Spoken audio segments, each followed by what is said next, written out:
So he'll talk about the Ptolemaic center. Ptolemies would have been the ruling family in Egypt. Now, you look at the word Ptolemy, and if you're aware of languages and history, you'll say to yourself, well, why are Ptolemy? That's a Greek name. Because you can think of other Greek words that begin with two consonants, the first of them being P, so pneumonia. That comes from the Greek pneuma, which means breath. You can think of the dinosaur, pterodactyl, PT. That's a Greek term too. Ptera means wing, dactyl means finger, so pterodactyl means wing finger.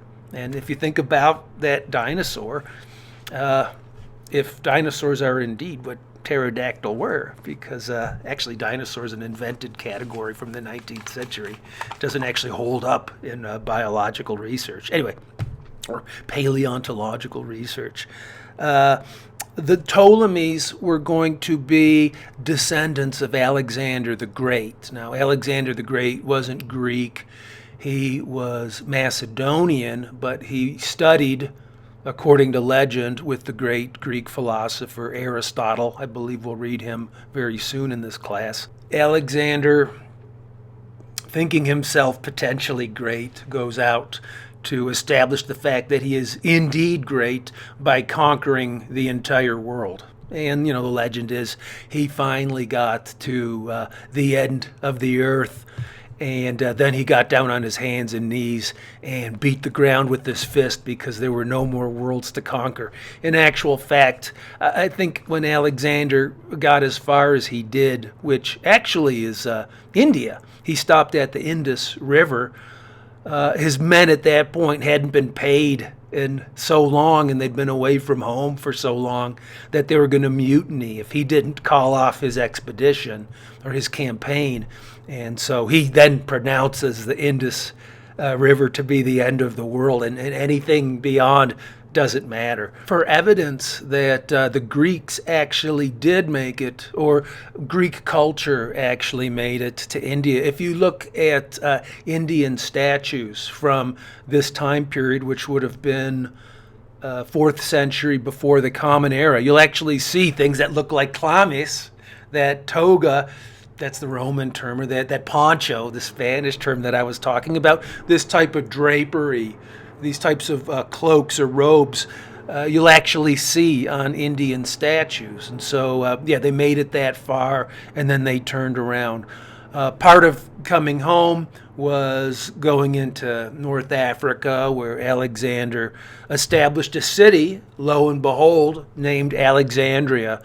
And after his demise, various of his Macedonian, or the proper term to use here would be Hellenic descendants, then begin to rule Egypt as what we might call ambient overlords. So Egypt, which has been ruled by the pharaohs going back practically to time immemorial, going back to the time of Gilgamesh, 2500 before Common Era.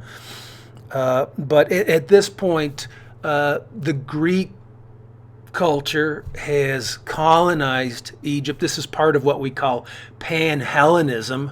Hellas is the word for Greece. If you look on a map now that's written in Greek, it'll have over the peninsula Hellas, and then that's Greece. So this is a Pan-Hellenic culture established in Egypt, and it's the Ptolemy, which is the dynasty that rules over North Africa.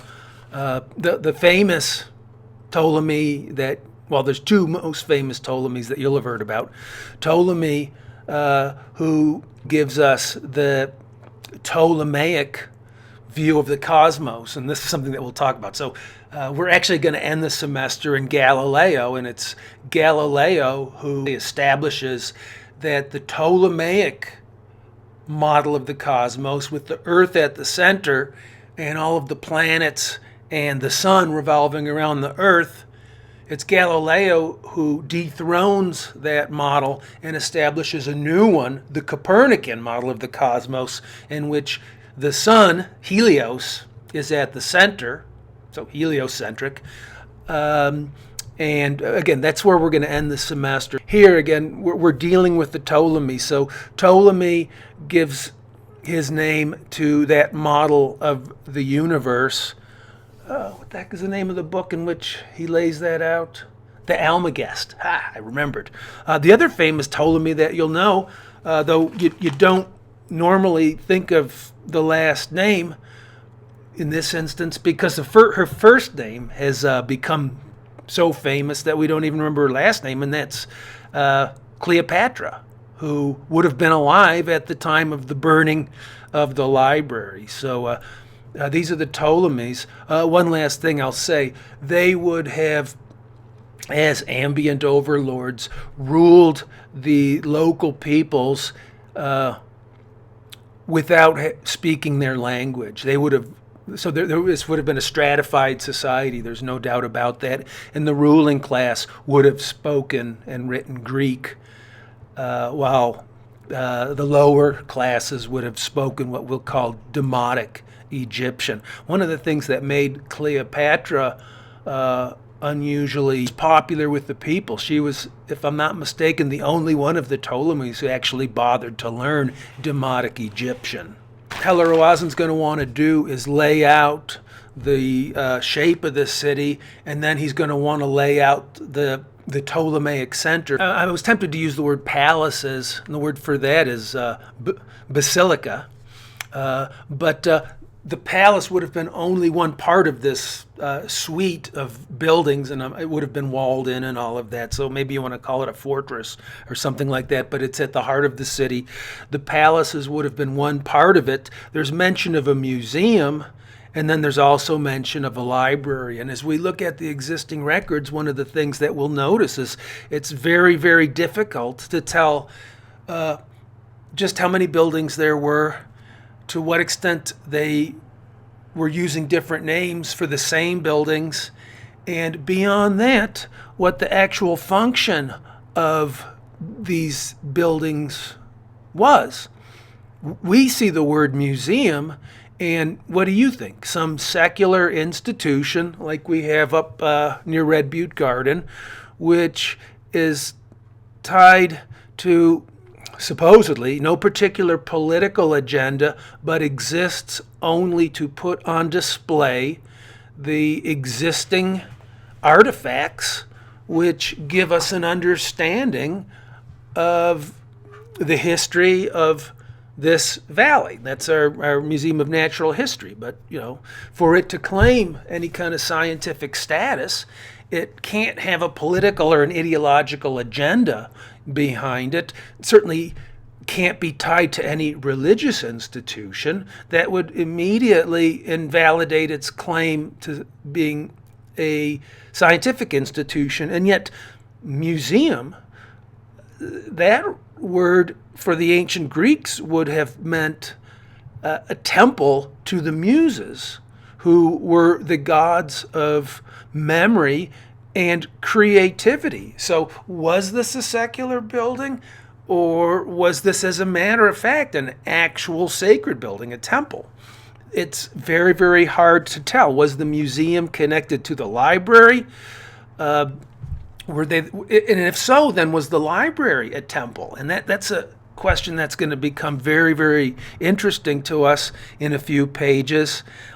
Was all of this seen as tied to the palaces? In other words, was there some type of a political motivation in not only what was collected, but the way that it was collected? All of this is completely ambiguous to us, one, because of the scarcity of records available to us, and also because of the contradictory nature, again, of those records that we have. So not being able to answer that question, where can we go? Well, how about patronage? One of the ways you can begin, and this is a method of inquiry unto itself, patronage studies. A large to a large extent, we can understand why a work of art exists, why it takes the shape it does, how it was understood to function, what it was intended to mean, based on the person who commissioned it. So, yeah, the artist was the person who actually threw it together, but especially in pre-modern times, they were just craftsmen. If you really want to know who should be held responsible, to whom a work of art should be attributed, it's the person who commissioned it and paid for it, the patron. And so, all right, let's take a look at the patrons. And what we find out is that we've got, again, an ambiguity here. Some records say that it was commissioned by Ptolemy Philadelphus. Others say that it was commissioned by Ptolemy Soter. And you could ask yourself, what's in a name? And quite a bit. You know, these guys weren't born with the name Philadelphus or Soter any more than Pope Francis, who just made it in the news today, was born with the name Francis. When he was elected by the College of Cardinals to become Pope, he had to pick a name that would in some way make a public statement about what his values were and what programs he would institute as Supreme Pontiff in the Vatican, and he chooses the name Francis. Why? Because the previous Pope, Pope Benedict, was accused, amongst other things, of being a little bit too tied to wealth and a kind of an authoritarian view of things. He, for the first time in hundreds of years, abdicates his papacy, and in his place is installed Francis, who takes the name Francis. I can't remember offhand what his birth name is. I'll stick it up here in a note.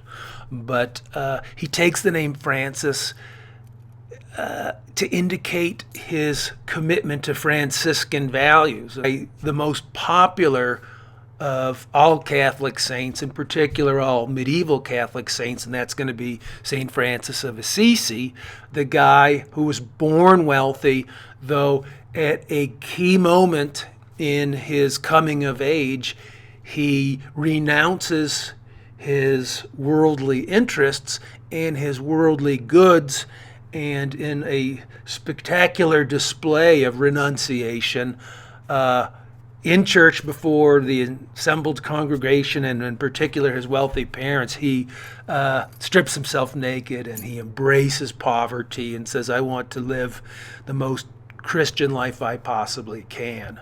So anyhow, without going into a digression further on the Middle Ages, back to Alexandria, Ptolemy Philadelphus versus Ptolemy Soter. Philadelphus, and we'll do a little etymology here. Philia is the Greek term for love, and Adelphus is brother. So Philadelphia, brotherly love. That's why they call Philadelphia the city of brotherly love. Versus Soter, that's the word for savior. These are two very different names indicating two very different things. One, the idea that Alexandria and the culture surrounding it is somehow tied back to Athenian notions of democracy, that we're all in this together, and that the Ptolemaic center might be seen something kind of like the downtown library. The city owns it, but it's essentially understood to be a public institution set up for access and for the benefit of everybody in the community, whereas Ptolemy Soter, savior, this is to aggrandize the ruler far above everybody else. If you're going to be leading a good life, it's not because we all worked that way together as a community of brothers, but rather I, as the Savior, have done this for you. So it's a much more aggrandizing and a much more exclusive or elitist view of things. And this gets to this idea of the men who worked within the library, and he'll go through a list of many names I kind of know who these people are. You don't have to. But as he goes through the various people who worked in the so-called Shrine of the Muses, he notices that they have various titles associated with them. So they weren't exclusively known as librarians, whatever librarian might have meant back then. I would beg to suggest that it means something very different from what we mean when we think of the word librarian. But one of the other titles that these guys held there was phulax. That's the Greek word for guard. Now, I won't get into more etymologies, which are actually kind of amusing. My point is, okay, guardian, if we've got two competing views of the library, one is the commonly held public institution that in one sense or another is available to everybody, then the guards would be there to protect the books for people like you and me. But if the library is seen as the exclusive possession and privileged domain of the Sotor, then it's not that the guards are protecting the books for us, but it's rather that the guards are protecting the books from us. Not everybody can get in.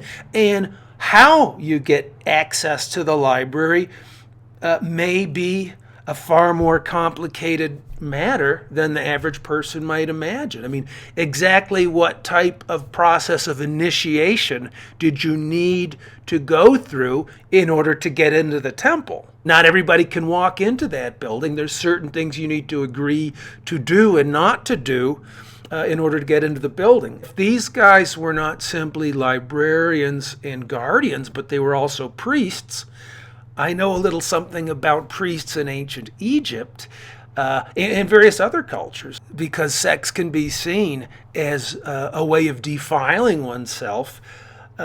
These priests may have either needed to be celibate, or they may, as a matter of fact, needed to be castrated in order to enter the priesthood and therefore be able to work in the library. The case that Heller-Roazen's slowly building up, again, he'll never come right out and say it, but he puts all the evidence there for you to draw your own conclusions. And I can't tell you exactly what did happen there any more than Heller-Roazen can, but the impression that I get after reading this many times is that the library was indeed a kind of sacred space, which, like the temple in Epic of Gilgamesh, is seen as the repository of incredibly important sacred powers that not everybody could have access to, only a select few, and that the process of gaining access to literacy and all of the materials, all of the techniques, all of the technologies associated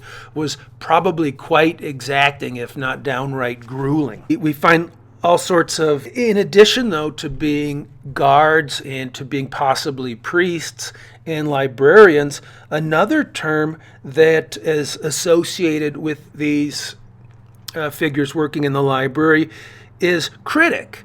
And for us, you know, we hear the word critic and we think of somebody like Roger Ebert or somebody in the newspaper, somebody online that's going to tell you what movies are or aren't worth seeing. That's not what a critic would have been in this particular time. Critics would have been people like those paleographers I was telling you about earlier, whose job it is to look at original handwritten manuscripts, which more often than not, because everything was hand copied, were full of mistakes and which were full of what we would call variations or discrepancies from other versions of the same text. The way these things were produced was not somebody sitting at a desk all by his lonesome and cranking them out one at a time, but just for the sake of efficiency, what we would do is get one person to read up at the front of the room while 50 people sat there and listened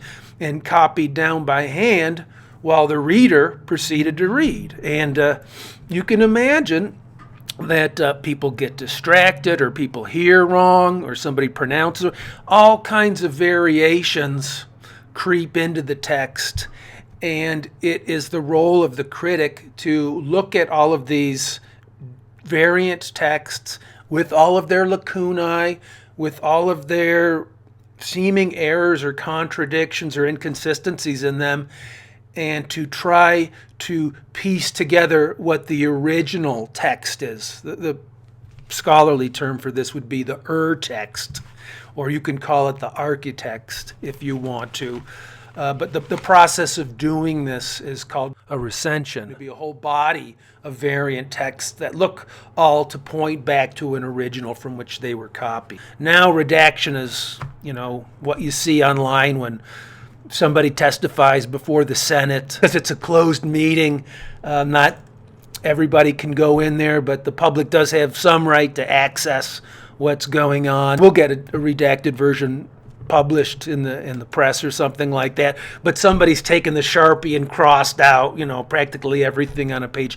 That's what we mean by redaction now. Anyhow, this is what the ancient librarians are doing. The term that Heller-Roazen uses, emendation. So going into a book, finding something in it that looks to be erroneous, and correcting that, and then rectification would be another way of saying establish. What they're going to try to do is make a text which is full of inconsistencies. So this chapter says that on the night of February 2nd, our character was in this city, but then 3 chapters later it says that on that same night he was in a different city. Which is it? Well, you're going to have to read carefully through the text and try to figure out which of these two is the mistake, because there is an underlying assumption that the original text is self-consistent. In addition to this, what the scholars or the critics at the library are going to begin to do is purify diction. There weren't official rules of grammar way back in the day. Especially not back in the days of Homer, which is going to be the text which these guys are most interested in preserving. But again, the preservation is a very, very ticklish subject in at least this text. So they're taking Homer's rough-hewn and irregular grammar, and in order to make it look presentable, in order to make it look sophisticated, they're going to change his wording. They're also going to change his spelling.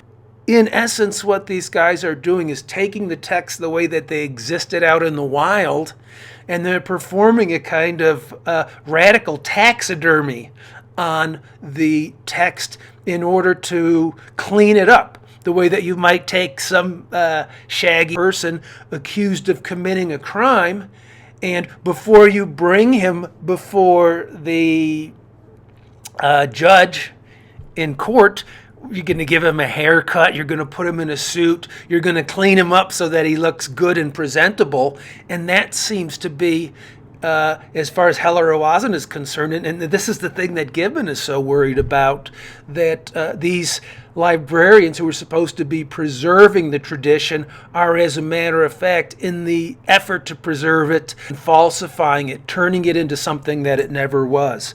And even back in the day when people refer to these scribblers locked in a birdcage, yeah, they can already tell that what these guys are doing is a massive distortion of what the original text actually looked like. Not only are they going to be brought together, and not only are they going to be corrected on the level of the particulars, but each text has now to be given what's called a syllabus. If you can read the Greek down there, they call it an index or a titulus, but the word is syllabus. It's going to be a band wrapped around the text which sums up in brief everything that's contained in the text. And if the syllabus, which is an afterthought, which is a latter imposition on the text, if the text itself does not conform to the abstracted version of it, then these guys are going to do what? Slice and dice the original until it conforms to the abstract. That's a bit of an act of falsification. The other thing that they're going to do is produce genres, so that this play was a tragedy, or that this was a comedy, that this was a history, or that this was philosophy, that this was medicine. None of these categories existed until the librarians at Alexandria invented them. Then, and the proper term for this actually is columbarium. It literally means a pigeonhole. So we have to pigeonhole now these texts into the proper categories, the proper headings under which they fit. And if there's something contained in the text which seems to go beyond the confines of the category, which doesn't seem to fit quite right into the pigeonhole, then we'll just prune that away. So again, this is another, in the effort to organize the library in a systematic and all-inclusive fashion, they're having to slice and dice, chop and prune, to interpolate, and in various other ways modify these texts so that they look very little like the original. After the librarians of Alexandria had finished castrating the text, if you had known this text out on the street before, then you saw it after this emendation, you wouldn't even recognize the guy. One last thing, I believe it's Aristarchus who creates this table of contents, or really what we want to call it is a kind of an organizational system, the pinakes, like the multiplication tables, in a kind of a paradigmatic manner, lay out all of the texts in a kind of a logical order so that there's a place for everything and everything in its right place. It's this kind of systematic layout of what knowledge should look like, which is taken to be a given, and now all the individual texts must be made in one way or another, not only to be consistent within themselves, but to fit within a self-consistent structure. If something doesn't naturally fit into that structure, we will alter it until it finally does. So what these scholars actually have in mind is an entirely rational view of the way that the world works and the way that literary history should look. And it's going to be their exacting logic, their rage for order, their mania, that causes them to amend and edit and critique and modify again and again and again until everything has been denatured and reconstituted in an artificial form. And this is what the Library of Alexandria actually was all about, so far as I can tell.